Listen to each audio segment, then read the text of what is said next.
Restez informés chaque jour avec Scoop FM. Désormais, suivez nos journaux sur nos chaînes partenaires à Lubumbashi sur Sky Radio, la 97.7 MHz, à 6h, 9h, 12h, 15h, 19h et 21h. Suivez-nous également sur la radio communautaire Moïseni chaque jour à 9h05, 10h03 et 21h juste. Le journal du Scoop FM passe aussi sur Kipushi 24 Radio à 8h30, 12h30, 16h juste, 18h30 et 21h30. Retrouvez-nous également sur Vox Congo. Téléchargez dès maintenant l'application Vox Congo pour rester informé en temps réel.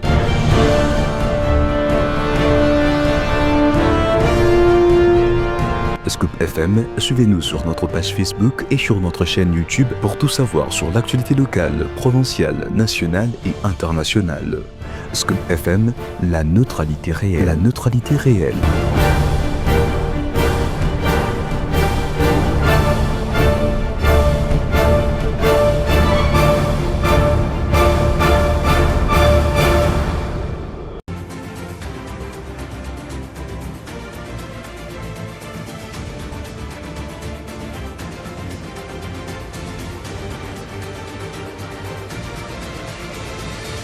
Mesdames et messieurs, bienvenue dans ce journal de ce vendredi 17 octobre présenté par Nikezo Umba.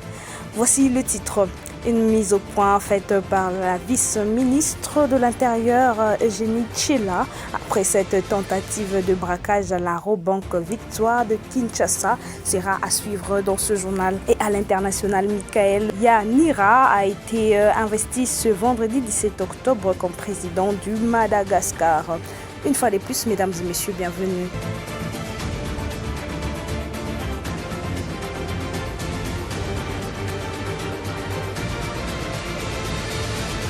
Comme annoncé au sommaire, après ce braquage, les assaillants sont maîtrisés, dit-elle, après le braquage au rond-point Victoire à l'agence Robank dans la commune de Kalamou. La vice-ministre de l'Intérieur Eugénie Tshela Kamba fait la mise au point dans ce propos.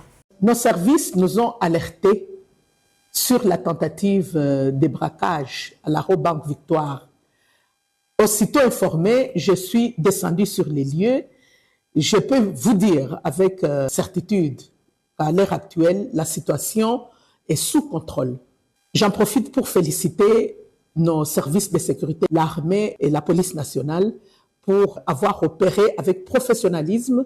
Il n'y a eu ni mort, ni blessés, et les assaillants sont maîtrisés. Je viens de présider à cette occasion une réunion de sécurité pour évaluer.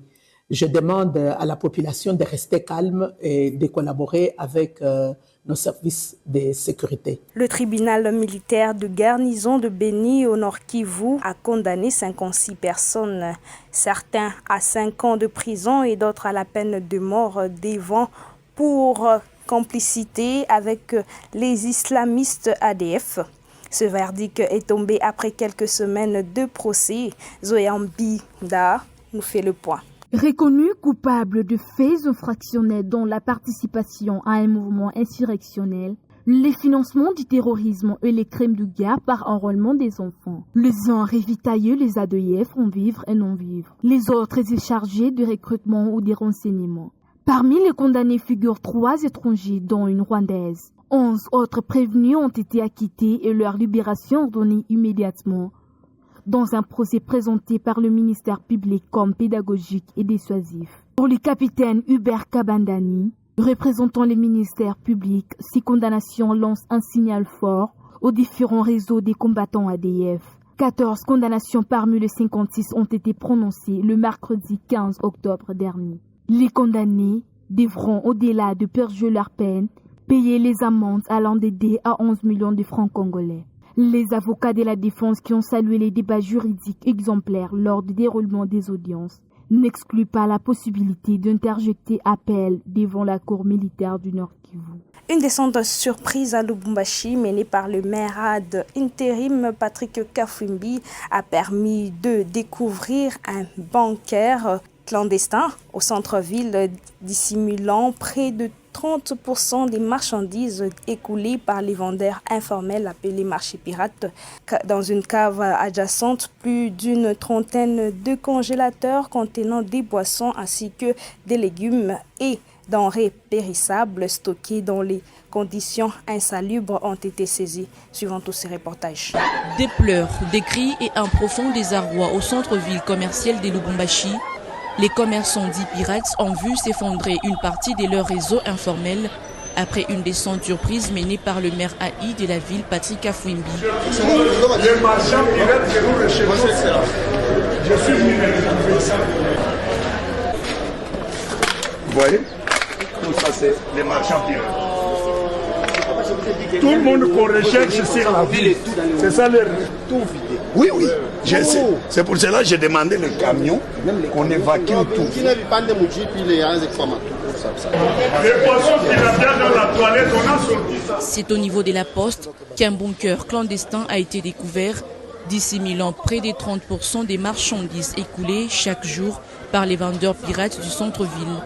Un peu plus loin, dans une cave adjacente, plus d'une trentaine de congélateurs renfermaient toutes sortes de boissons entreposées dans des conditions douteuses.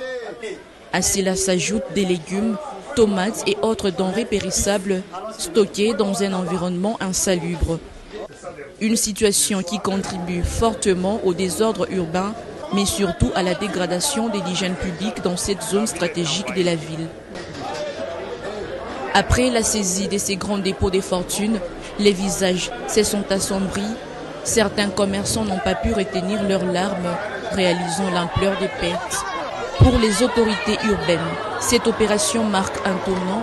Le maire multiplie désormais les stratégies pour démanteler les réseaux d'inciviques qui organisent, parrainent et alimentent l'occupation de l'espace public.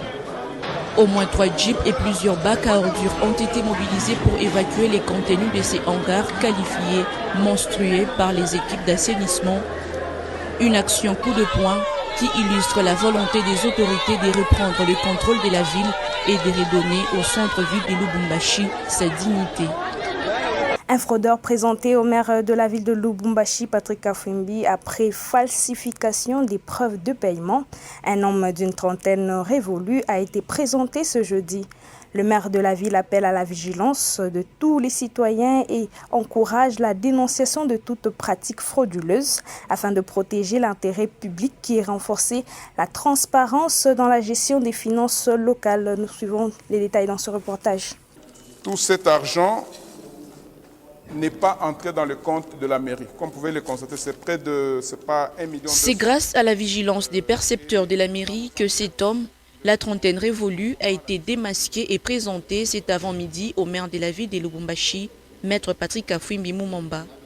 Ce dernier est réputé dans la présentation des fausses preuves de paiement pour la mobilisation des recettes, des preuves illégales et qui sapent les efforts de la municipalité. Profondément indigné par ces agissements, l'autorité urbaine Patrick Afouimbi a exprimé sa colère face à ces trahisons de la confiance publique et à ce détournement des fonds destinés au bien-être de la communauté. Avoir les moyens de sa politique, être capable de payer les agents, être capable d'initier des projets, nous en sommes incapables parce que nous ne mobilisons pas suffisamment de recettes. Et nous n'arrivons pas à mobiliser à cause de ce genre d'individus qui sont en train de pirater les notes de perception. Le maire de la ville a également promis des sanctions sévères et exemplaires à l'encontre de ces citoyens indélicats qui s'enrichissent au détriment de l'intérêt général. Bancariser, ninjo pour éviter wifi, ninjo pour éviter makuta yanze kupotea, makuta yanze kwenda mu trésor. Mais munapenda kaka kupachia ba escroc makuta, OK ça va wendo kanilipi. Anenda na kule makuta anakuletea preuve de paiement ya bongo fabriqué de pièces. Et l'argent n'entre pas dans le trésor. Tout ça dit, la chute ni ça dit. J'ai pas les mots, mkwe ba inje, mkwe ba agent ya kumeri, tutaishana na moyo, tutemifunga moyo bote kubuishi paka butaishi. Tunanionyesha ububwivi paka butaishi. Wa kwanza yeye huyu ana wa mwisho. Kubengine tutemipresenter na bengine ba faussaire. Patrick Afouimbi reste déterminé à combattre sans relâche toutes les formes de fraude pour garantir une gestion transparente et efficace des finances publiques. L'actualité à l'international au Madagascar, la République démocratique du Congo, dit suivre avec la plus grande attention et une vive préoccupation l'évolution de la situation en République de Madagascar qui est confrontée à une crise majeure qui fragilise la stabilité de ce pays frère de la région de l'océan Indien. Écoutons tous Yves Moulungo. La République démocratique du Congo dit suivre avec la plus grande attention et une vive préoccupation l'évolution de la situation en République de Madagascar qui est confrontée à une crise majeure qui fragilise la stabilité de ces pays frères de la région de l'océan Indien.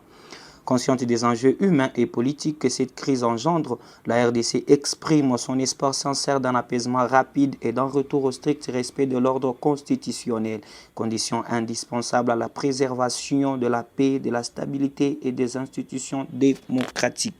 Toujours au Madagascar, investi président de Madagascar, c'est vendredi 17 octobre, le colonel de l'armée malgache Michael Randrianirina s'est engagé à travailler avec toutes les forces vives. Quelques jours après la chute de l'ex-président Andry Rajoelina, en fuite à l'étranger après 3 semaines de manifestations. Michael Randrianirina, chef du CAPSAT, une unité de l'armée qui s'est mutinée et s'est jointe aux manifestants anti-gouvernementaux les week-ends derniers, a lu le serment présidentiel lors d'une cérémonie à la Haute Cour constitutionnelle à Antananarivo, la capitale, ont constaté des journalistes de l'AFP.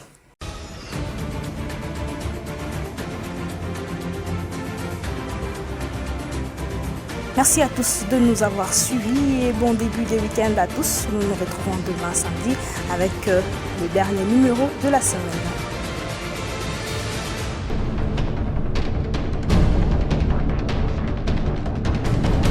Restez informés chaque jour avec Scoop FM. Désormais, suivez nos journaux sur nos chaînes partenaires à Lubumbashi sur Sky Radio, la 97.7 MHz, à 6h, 9h, 12h, 15h, 19h et 21h. Suivez-nous également sur la radio communautaire Moïseni chaque jour à 9h05, 10h03 et 21h juste. Le journal du Scoop FM passe aussi sur Kipushi 24 Radio à 8h30, 12h30, 16h juste, 18h30 et 21h30. Retrouvez-nous également sur Vox Congo. Téléchargez dès maintenant l'application Vox Congo pour rester informé en temps réel.